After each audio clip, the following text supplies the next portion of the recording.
की जानिब उमर से जट तो साथ ही ग्राउंड दिया मौजूद जा रहा है। रहिएगा। उमर फारूक से ही जान लेते हैं। उमर, जिस तरह से आप बता रहे थे कि मुतबादिल जगह के हवाले से वो बताया गया था, इंतज़ामिया ने कहा था कि अगर वो वहाँ पर जलसा कर लें तो कोई एतराज़ नहीं है। अब चूँकि वक्त कलील है, इस मुख्तसर वक्त में तो वहाँ पर ये तमाम तर जो तैयारियाँ हैं मुकम्मल नहीं की जा सकती, स्टेज नहीं लग सकता। और देखिए जी, ये तो अभी पाकिस्तान तहरीक-ए-इंसाफ की जानिब से जो तैयारियां थी वो तो सीटीआई ग्राउंड में ही की गई थी। अगर इतने कम टाइम में, क्योंकि इमरान खान जिस जगह पे भी जलसा करते हैं, सियालकोट में अगर पिछले जलसों को देखा जाए तो इमरान खान का बहुत बड़ा जलसा होता है, और अगर उस ग्राउंड की बात की जाए, उसको सामने रखा जाए, तो वहां पे शायद जो है वो ग्राउंड छोटी है।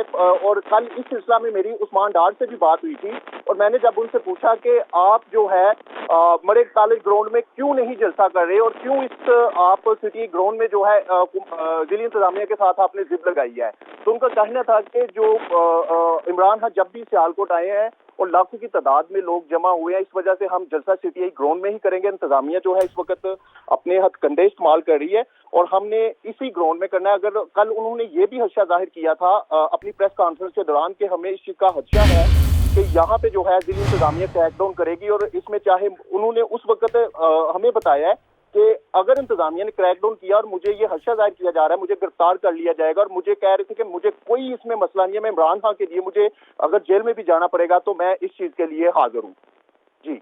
अच्छा उमर फारूक, जिस तरह से आपने बात की उस्मान डार से और उन्होंने कहा कि हम मुतबादिल जगह जलसा नहीं करना चाहते, वो क्या वजह है? क्या वो जगह छोटी है, उस ग्राउंड में गुंजाइश कम है?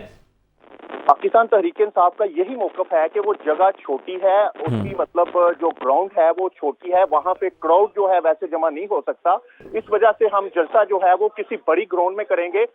यही वजह है जिस वजह से जो तहरीक-ए-इंसाफ ने जो है वो मरे कॉलेज ग्राउंड में जो उन्होंने मुतबादिल जिला इंतजामिया ने कल जगह दी थी, उन्होंने उससे इनकार किया था। उनका ये कहना उमर, था ये बता दीजिएगा कि उस्मान डार और जो दीगर कारकुनान को हिरासत में लिया गया, उन्हें कहाँ मुंतकिल किया गया? अभी ये मेरी डीपीओ सियालकोट को मैं मुसलसल राब्ता कर रहा था, लेकिन उनकी तरफ से कॉल अटेंड नहीं हुई, वो ऑपरेशन में बिजी है। और तर्जमान पुलिस से भी हमने जो है इस सिलसिला में राब्ता किया गया। उनका यही कहना है कि मेरे तो ये चीज मेरे इल्म में नहीं है। ठीक है, अभी तक यानी मालूम नहीं हो सका कि उस्मान डार और जो दीगर रहनुमा कारकुन हिरासत में लिए गए उन्हें कहाँ मुंतकिल किया गया। उमर फारूक और उमर जट हमें अपडेट कर रहे थे। आप दोनों का शुक्रिया अदा करेंगे।